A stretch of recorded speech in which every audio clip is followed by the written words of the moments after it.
ఓం మహాగణాధిపతయే నమః. ఓం గురుభ్యో నమః. ఓం శ్రీమాత్రే నమః. అరుణాం కరుణాతరంగితాక్షీం ధృతపాశాంకుశపుష్పబాణచాపాం అనిమాదివిరావృతాం మయూకైః అహమిత్యేవ విభావయే భవాని. శ్రీమాత్రే నమః. ఈ నవంబర్ మాసంలో పర్టికులర్గా రెండు గ్రహాలు కలిసి ఉంటున్నాయి. అందులో ఒకటి మీనరాశిలో రాహు ఉండగా, మనకి కుంభరాశిలో రాహు ఉండగా మీనరాశిలో ఉండేటువంటి శని రాహుతో కలుస్తున్నాడు. అంటే కుంభంలో రాహువు, సింహంలో కేతు ఉన్నాడు. అయితే ఇక్కడ మీనం రాశిలో ఉండేటువంటి శని వక్రించి రాహుని కలవడం చూడడానికి వేరువేరు ఉన్నట్టు ఉంటుంది, కానీ వక్రించినప్పుడు దాని ఎనర్జీ వెనక రాశి మీద, కుంభరాశి మీద పడుతూ ఉంటుంది శని యొక్క ఎనర్జీ. సో ఆ రెండు గ్రహాలు. అలాగే మనకి ఈ నెల బుధుడు కుజుడు కలిసి వృశ్చికంలోని, మరియు అదేవిధంగా రవి శుక్రుడు కలిసి తులారాశిలోని, మరింత కొంతకాలం తర్వాత ఈ బుధుడు శుక్రుడు కలిసి మరలా తులారాశిలో, ఇలా రెండు ప్లానెట్స్, రెండు శుభగ్రహాలు ఒకసారి నీచభంగ రాజ్యోగం కలవడము, మరొకసారి అగ్రెసివ్ ఇచ్చేటువంటి ప్లానెట్ బుద్ధికి సంబంధించిన ప్లానెట్ రెండు కలవడం, ఈ డిఫరెంట్ కాంబినేషన్స్ వల్ల ద్వాదశ లగ్నాల వారికి, లగ్నం తెలియని వారు రాసి చూసుకోవచ్చు, వీరికి ఏ విధమైనటువంటి ఫలితములు జరగనున్నాయి, ఏ విషయాల పట్ల జాగ్రత్త వహించాలి అని చెప్పి చూసుకున్నట్లయితే, అయితే ఈ విషయాలు చెప్తుంది నేనైనప్పటికీ కూడా చెప్పేస్తుంది సాక్షాత్ అమ్మవారిగా భావిస్తూ ఒక్కొక్క విషయం మనం తెలుసుకుందాం. కన్యవారి కనుక చూసుకున్నట్లయితే ఈ నవంబర్ 2వ తేదీ నుంచి రెండు గ్రహాల యొక్క కలయిక, రెండు ప్లానెట్స్ యొక్క స్థానం మాట్లాడుకుంటున్నాం కాబట్టి 2వ స్థానంలోకి వెళ్తున్నాడు శుక్రుడు. రవిని కలుస్తున్నాడు, నీచభంగ రాజయోగం ఇస్తున్నాడు రవికి. దీనివల్ల ఏమిటంటే, మీరు గతంలో ఏవైతే ఇన్వెస్ట్మెంట్స్ చేశారో ఆ ఇన్వెస్ట్మెంట్స్ రిలేటెడ్ సంబంధించినటువంటివి ఇక్కడ కొంత ఫ్రూట్ఫుల్గా ఉంటుంది, గుర్తుపెట్టుకోండి. అలాగే కేవలం శుక్రుడు ఉండడమే కాకుండా మరలా వక్రించుకుంటూ వెనక్కి వచ్చి బుధుడు కూడా కలుస్తున్నారు. కాబట్టి ఇదేంటంటే మీ కుటుంబ అభివృద్ధిని, ధనపరమైనటువంటి అభివృద్ధిని కలిగింప చేయడానికి కొంతవరకు గోచారం మీకు సపోర్ట్ చేస్తుంది. కాకపోతే ఇక్కడ 6వ స్థానంలో రాహు శని వచ్చి కలవడం అనేటువంటిది కనుక చూసుకున్నట్లయితే, ఇది కొంచెం శత్రువుపై జయము, కాంపిటీషన్స్ సక్సెస్ రావడము, నిత్య జీవితంలో మీరు ఏదైనా విదేశాలకు వెళ్ళాలని చేసే ప్రయత్నాలు కొంతవరకు సక్సెస్ అవ్వడం, విదేశాల్లో ఉండేటువంటి వారికి అక్కడ ఏదైనా జాబ్ కోసం చేసే ప్రయత్నాలు సక్సెస్ అవ్వడం అనేటువంటిది ఇస్తుంది.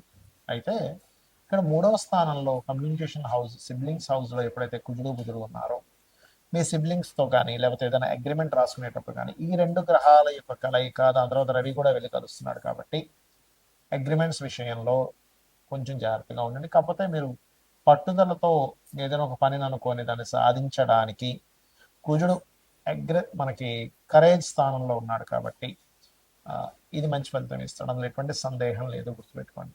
కాకపోతే మీకు మొదట్లో చెప్పాను, గతంలో చేసిన ఇన్వెస్ట్మెంట్స్ కొంత ఫ్రూట్ఫుల్ అయ్యే టైం వస్తుంది. కాకపోతే అది మరింత ఫ్రూట్ఫుల్ అవ్వాలంటే నవగ్రహాల్లో ప్రధానంగా కేతు గ్రహం దగ్గర దీపారాధన చేయడము, గణపతి మరియు వెంకటేశ్వర స్వామి ఆలయాలకు వెళ్ళడము, గోవులకి గ్రాసము తినిపించడం చేయండి, ఖచ్చితంగా మీకు అది బాగుంటుంది.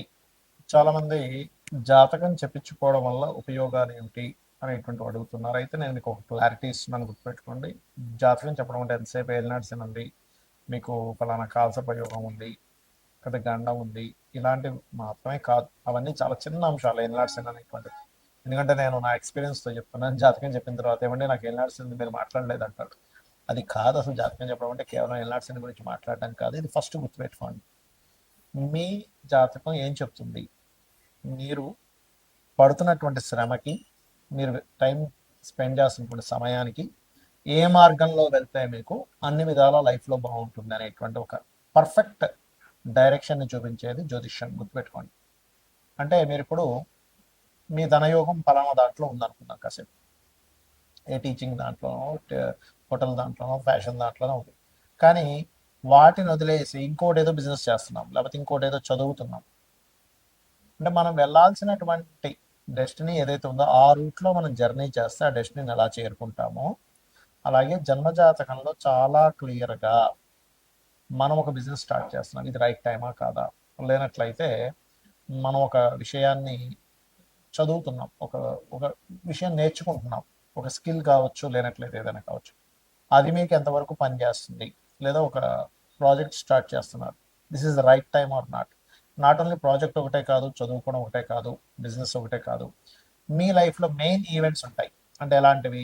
మ్యారేజ్. చాలామంది చూడండి వాళ్ళ రేపు మ్యారేజ్ చేసుకుంటున్నారు, నెలల్లోని, రోజుల్లోని, సంవత్సరాలు, కొన్ని సంవత్సరాలు విడిపోయిన వాళ్ళు ఉంటున్నారు. ఇందుకు కారణం ఏమిటి అంటే ఇక్కడ మీ పర్సనల్ చార్ట్లో అసలు రైట్ టైం ఏంటి వివాహం చేసుకోవడానికి. ఇక్కడ జరుగుతుంది ఏంటంటే ముహూర్తం పెట్టుకున్నప్పటికీ కూడా బ్రహ్మాండమైన ముహూర్తం అన్నారండి, అలా చాలా వివాహాలు జరిగాయి కానీ విడాకులు అయిపోతున్నాయి. ఎందుకు అంటే బికాజ్ ఆఫ్ ముహూర్త బలం కొంతవరకు పనిచేస్తుంది, కానీ మీ పర్సనల్ చార్ట్లో మీరు ఎప్పుడు వివాహం చేసుకుంటే మంచిది అనేటువంటి చాలా స్పష్టంగా ఉంటుంది. సెవెంత్ లార్డ్ అంటే 7వ అధిపతి, మీకు పార్ట్నర్ని ఇచ్చేటువంటి గ్రహం. సప్తమాధిపతి సప్తమాన్ని ఇచ్చేటువంటి పోర్ట్ఫోలియో. ఆ ప్లానెట్ ఉండే సిచ్యువేషన్ ఏంటి, కండిషన్ ఏంటి చూడాలి. అంటే దాన్ని బట్టి ఏంటి మీకు ఎటువంటి జీవిత భాగస్వామి వస్తారు అనేది అది చెప్తుంది. అలాగే ఆ జీవిత భాగస్వామిని మీరు లైఫ్లోకి ఎప్పుడు తెచ్చుకోవాలి. జన్మజాతకంలో వెరీ క్లియర్గా మనకి ప్రతి ఒక్కరికి కూడా లైఫ్లో 3 నుంచి 5 సార్లు వస్తుంది అవకాశం, వివాహం చేసుకునే అవకాశం. అయితే ఇందులో మీరు గనక రాంగ్ స్టెప్ వేసి అది ఇచ్చేటువంటి ప్లానెట్ ఇచ్చేటువంటి సమయంలో తీసుకోకుండా ముందుగా కానీ లేకపోతే లేట్గా కానీ తీసుకుంటే అది ఆ రిజల్ట్ ఇవ్వదు. సరిగ్గా గుర్తుపెట్టుకోండి. అంటే అక్కడ నెగటివ్ ఎఫెక్ట్ ఉండేటువంటి నెగటివ్ ట్రిగర్ అయ్యేటువంటి సమయంలో కనుక మీరు వివాహం చేసుకున్నారు, అదే నెగటివ్ ట్రిగర్ అయ్యే సమయంలో చేసుకున్నారు. అంటే చిన్న ఎగ్జాంపుల్ చెప్తా. మీ ఇంట్లో ఒక మంచి చెట్టు ఉంది, మామిడి చెట్టు అనుకోండి, సీతాఫలం చెట్టు అనుకోండి, ఏదో చెట్టు, పళ్ళని చెట్టుని చెట్టు.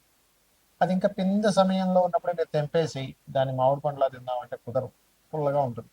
లేదా గట్టిగా ఉన్నటువంటి అప్పుడే ఇంకా కొంచెం ఇంకా దాన్ని మగ్గనటువంటి సీతాఫలం తీసుకొని తినేస్తే ఎలా ఉంటుంది? అసలు టేస్టే ఉండదు. కానీ అదే సరిగ్గా మగ్గినటువంటి సమయంలో కనుక మీరు తీసుకుంటే ఆ యొక్క ఫలం యొక్క రసాన్ని మీరు ఆస్వాదించగలుగుతారు. అలాగే లైఫ్లో మీరు ఎప్పుడు ఎటువంటి డెసిషన్స్ తీసుకోవాలన్నా, ఒక విదేశానికి వెళ్ళాలన్నా, లేదా లైఫ్ పార్ట్నర్ని తెచ్చుకోవాలన్నా, ఒక ఇన్వెస్ట్మెంట్స్ చేయాలన్నా, లేనట్లయితే మీ యొక్క తత్వాన్ని, ఇప్పుడు చూడండి కొంతమందికి ఒక లగ్నంలో కొడతారు. ఆ లగ్నానికి ఉదాహరణకి మిథున లగ్నమే అనుకుందాం. మిథున లగ్నంలో జన్మించిన వారు ఎంతసేపు కూల్గా, ఒక కాన్సన్ట్రేటెడ్గా, లేనట్లయితే ఒక తెలివిగా వాళ్ళు ఉంటే వాళ్ళ లైఫ్కి తిరిగి ఉండదు. అలా కాకుండా కొంచెం అగ్రెసివ్ వైపు వాళ్ళు వెళ్ళారు అంటే వాళ్ళ లైఫ్లో ఎక్కువ ఇబ్బందులు పడతారు. అది aggressive activity, any aggressive activity వల్ల. ఎందుకు? 6th and 11th లాట్ కుజుడు అవుతాడు కాబట్టి. ఇలా ప్రతి లగ్నానికి ఉంటుంది. వృషభ లగ్నం ఉంది, గురువులతో పొందేటువంటి కొన్ని పొందాల్సినవి వీళ్ళు కొంత వీళ్ళ ఆలోచన విధానం వల్ల కావచ్చు మిస్ అవుతూ ఉంటారు. కాబట్టి గురువులతో జాగ్రత్తగా ఉండాలంటే మనకి జన్మజాతకంలో ఏ లగ్నంలో పుడితే ఎటువంటి కర్మ అనుభవించడానికి, ఎటువంటివి మనం పొందడానికి పుట్టామనేటువంటిది ఉంటుంది. అంతేగాని కేవలం ఏదో ఏళ్ళనాటి శని ఉంది, అర్ధాష్టమ శని ఉంది, అష్టమ శని ఉంది, మీకు కాలసర్ప యోగం ఉంది, ఇవి కాదు. చాలా మందికి తెలియక ఇది బేసిక్ లెవెల్లో బేసిక్ విషయాలు. ఇవి తెలియక అనాలిసిస్ గురించి అర్థం కాక ఏవో పిచ్చి పిచ్చిగా అయ్యో ఇంకా ఏళ్ళనాటి శని మాట్లాడలేదండి అంటుంటే నాకు చాలా నవ్వేస్తూ ఉంటుంది. అంటే ఏంటి చిన్న చిన్న విషయాలు పట్టించుకొని, అంటే నేను ఎందుకు చెప్తున్నానంటే ఈ విషయం, ఏళ్ళనాటి శని మీ జీవితాన్ని పాడు చేసేటట్టు అయితే, నేను చాలాసార్లు చెప్పాను, పిఎం మోడీ గారు ఏళ్ళనాటి శనిలోనే అయ్యారు పిఎంగా. మన జగన్ గారు కావచ్చు, లేకపోతే స్వర్గీయ ఎన్టీ రామారావు గారు కావచ్చు, ఏళ్ళనాటి శని మిమ్మల్ని ఏమీ చెయ్యదు. స్లో అవుతుంటాయి పనులు, కొంచెం అవమానాలు పడుతుంటారు, కొంచెం స్ట్రెస్ ఎక్కువ పెరుగుతుంటుంది, అంత మాత్రం చేత జీవితం ఆగిపోతుంది. గుర్తుపెట్టుకోండి. శ్రీమాత్రే నమః.